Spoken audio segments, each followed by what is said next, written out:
मसीह। आइए हम प्रार्थना में जाएंगे। हे पवित्र दिव्य सर्वशक्तिमान सामर्थ्य पिता परमेश्वर, प्रभु परमेश्वर पिता, आज के जो वचन प्रभु आप हमारे लिए लेकर आए पिता, बोलने वाला मैं नहीं परंतु आपकी पवित्र आत्मा हुए पिता परमेश्वर, ताकि जो भी भाई बहन इस वचन को सुने मेरे पिता परमेश्वर, जो भी आपके पवित्र लोग इस वचन को सुने वो सेव न रहे पिता परमेश्वर, परंतु इस वचन के अनुसार उनके जीवन में होने पाए मेरे प्रभु जी। पिता परमेश्वर का वचन हम सबों के हृदय में सगुण फल को लेकर आए, प्रभु यीशु मसीह के नाम से मांगते हैं, आमीन। मेरे प्रियो, आज का वचन है कि हम पाप से छुटकारा कैसे पाए, हम कैसे पाप से छुटकारा पा सकते हैं। हालेलुया।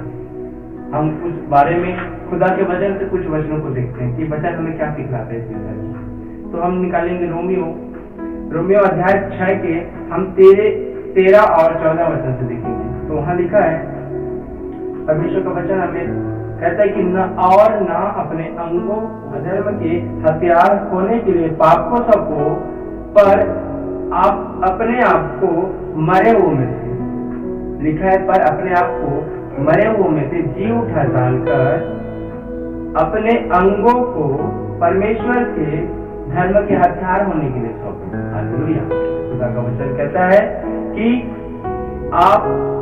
हम अपने अंगों को परमेश्वर के धर्म के हथियार होने के लिए सौंपे, ना कि अधर्म के हथियार होने के लिए पाप को सौंपे, परंतु धर्म के हथियार होने के लिए परमेश्वर को सौंपे अपने अंगों को।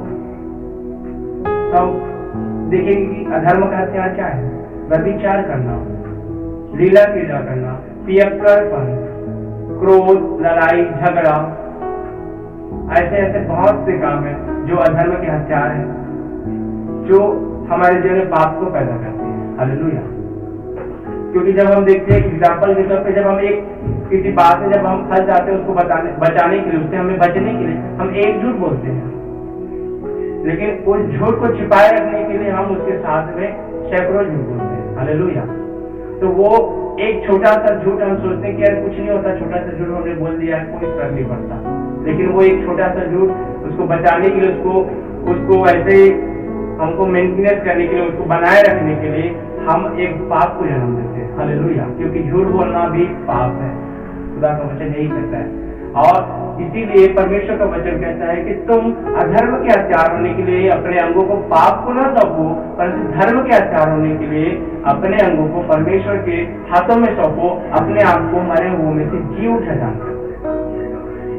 एक मरा हुआ व्यक्ति का मरा हुआ में से जी उठा जानकर, मरे हुए व्यक्ति मरे हुए का कोई वैल्यू नहीं रहता है। हालेलुया।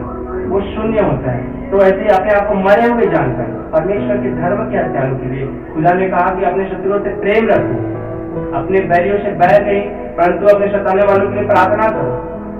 तो जब हम अपने आप को शून्य समझेंगे, हम तो मरे हुए हैं, परंतु हम नहीं, परंतु मसीह जीवित है, तो हम उनको क्षमा करेंगे, शत्रुओं से प्रेम करेंगे और अपने बैरियों के लिए प्रार्थना करेंगे, सताने वालों के लिए प्रार्थना करेंगे। और इसी रीति से जब हम चलेंगे तो हम परमेश्वर के धर्म के हथियार में बने रहेंगे। हालेलुया। खुदा का वचन, परमेश्वर के धर्म का हथियार क्या है? प्रेम करना, भलाई करना, हमेशा दूसरों की भलाई के लिए तत्पर रहना, अनाथों विधवाओं की सुधि लेना, किसी जरूरतमंद की सहायता करना, ये धर्म के हथियार है। खुदा का वचन यही हमें सिखाता है, ना कि झगड़ा करना, व्यभिचार करना, जलन रखना, बदला लेने की भावना रखना, परंतु परमेश्वर का वचन कहता है कि तुम अपने आप को मरे हुए में से जी उठा जानकर कि तुम अब मर चुके हो इस संसार के लिए, संसार की लालसाओं के लिए, परंतु मसीह में तुम्हारा नया जीवन हुआ, क्योंकि जो मसीह में है वो नई सृष्टि है। और इसीलिए वचन कहता है कि अपने आप को मरे हुए में से जी उठा जानकर अपने आप को परमेश्वर के धर्म के हथियार होने के लिए परमेश्वर को सौंपो।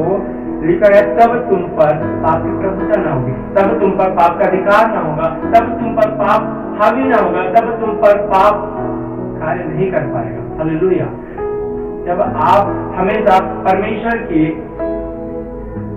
धर्म के हथियार बनने के लिए अपने आप को सौंप दोगे और वही सोचोगे कि परमेश्वर चाहता है, कि परमेश्वर ने मुझे कहा है कि अपने आप को धर्म के हथियार बना के रखना, इसलिए मैं अपने आप को अपने शत्रुओं से प्रेम करूंगा, मैं अपने भाइयों से भी प्रेम करूंगा, अपने सताने वालों से प्रार्थना करूंगा, जरूरतमंद की सहायता करूंगा, मैं ढूंढते रहूंगा कि कब मैं किसकी जरूरतों में काम आता हूँ, हालेलुया।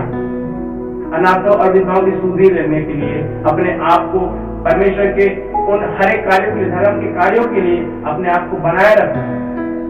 इससे आप खुदा के साथ में जुड़े रहोगे। तो लिखा है कि पाप की प्रभुता तुम पर ना हो, तब आप पाप से छूट जाओगे। क्योंकि जब आप परमेश्वर के धर्म के हथियार के रूप में नहीं होंगे, अधर्म के हथियार होने के लिए पाप को अपने आप को सौंपोगे, तो आप उस कार्य को करोगे जो परमेश्वर की दृष्टि में बुरा है, और उस पाप में आप फंस जाओगे। जैसे हम देखते हैं उसके जीवन से, परमेश्वर के याजक एलियाजर के पुत्र, 2 पुत्र थे। उन्होंने, हम जब देखते हैं, वो लोग भी याजक थे, लेकिन उन्होंने क्या किया, अपने आप को, वो परमेश्वर के याजक थे, परमेश्वर के याजक होने के नाते उनको अपने आप को परमेश्वर के धर्म के हथियार होने के लिए, परमेश्वर के लोगों के लिए, परमेश्वर के कार्य के लिए अपने आप को सौंपना था, लेकिन उन्होंने अपने आप को पाप के लिए सौंपा। उन्होंने लिखा है कि वो कुमारियों के साथ कुकर्म करते थे। तो खुदा का वचन कहता है कि परमेश्वर ने उन दोनों को नष्ट कर डाला, क्योंकि उन्होंने अपने आप को धर्म के नहीं परंतु अधर्म के हथियार होने के लिए पाप को सौंपा। लेकिन खुदा ने उनको अपने याजक के रूप में ठहराया था कि वो धर्म के हथियार के स्वरूप में अपने आप को परमेश्वर को सौंपे, क्योंकि पाप की मजदूरी तो मृत्यु है, परंतु लिखा है परमेश्वर का वरदान हमारे प्रभु यीशु मसीह में अनंत जीवन है। मेरे प्रियो, खुदा हमसे भी यही चाहता है कि तुम भी अपने आप को धर्म के हथियार होने के लिए सौंपो, ताकि तुम पाप से छूट जाओ और पाप की तुम पर कोई प्रभुता न है, पाप की कोई तुम पर अधिकार न है, और तुम अनंत जीवन पाओ। आमीन। इस वचन से परमेश्वर सबको आशीष दे।